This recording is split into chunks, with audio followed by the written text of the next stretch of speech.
തടവിലാക്കപ്പെട്ട മുൻ പ്രധാനമന്ത്രി ഇമ്രാൻഖാന്റെ മോചനം ആവശ്യപ്പെട്ട് പാകിസ്ഥാൻ തെഹരീക ഇൻസാഫ് പാർട്ടിയുടെ അനുയായികൾ ഇസ്ലാമാബാദിൽ നടത്തിയ പ്രതിഷേധം അക്രമസക്തമായതിനെ തുടർന്ന് 4 അർദ്ധസൈനികരും 2 പോലീസുകാരും കൊല്ലപ്പെട്ടതായും 100ഓളം സുരക്ഷാ ഉദ്യോഗസ്ഥർക്ക് പരിക്കേറ്റതായും റിപ്പോർട്ട്.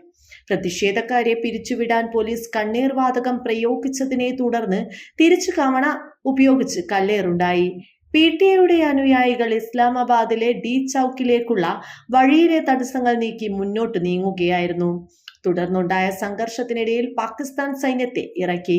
അക്രമികളെ ഉരുക്കുമുഷ്ടി കൊണ്ട് നേരിടാൻ പാകിസ്ഥാൻ സൈന്യത്തെ വിളിച്ചിട്ടുണ്ടെന്നും കണ്ടാലുടൻ വെടിവെക്കാൻ ഉത്തരവുകൾ പുറപ്പെടുവിച്ചിട്ടുണ്ടെന്നും ആഭ്യന്തരമന്ത്രി മുഹ്സിൻ നഖ്വി റേഡിയോ പറഞ്ഞതായി റേഡിയോ പാകിസ്ഥാൻ റിപ്പോർട്ട് ചെയ്തു. റേഞ്ചർമാർക്കും പോലീസ് ഉദ്യോഗസ്ഥർക്കും നേരെ പ്രതിഷേധക്കാർ നടത്തിയ ആക്രമണത്തെ ശക്തമായി അപലപിച്ച പ്രധാനമന്ത്രി ഷഹബാസ് ഷെരീഫ് സംഭവത്തിൽ ഉൾപ്പെട്ടവരെ ഉടൻ കണ്ടെത്തി അവരെ നിയമത്തിന് മുന്നിൽ കൊണ്ടുവരുമെന്ന് ഉറപ്പാക്കാൻ പ്രസ്താവനയിൽ അറിയിച്ചു. തിങ്കളാഴ്ച രാത്രി ഇസ്ലാമാബാദിലെ ശ്രീനഗർ ഹൈവേയിൽ പാകിസ്ഥാൻ റേഞ്ചേഴ്സ് ഉദ്യോഗസ്ഥരിലേക്ക് വാഹനമിടിച്ചു കയറി 4 റേഞ്ചേഴ്സ് ഉദ്യോഗസ്ഥർ കൊല്ലപ്പെട്ടതായി റേഡിയോ പാകിസ്ഥാൻ അറിയിച്ചു.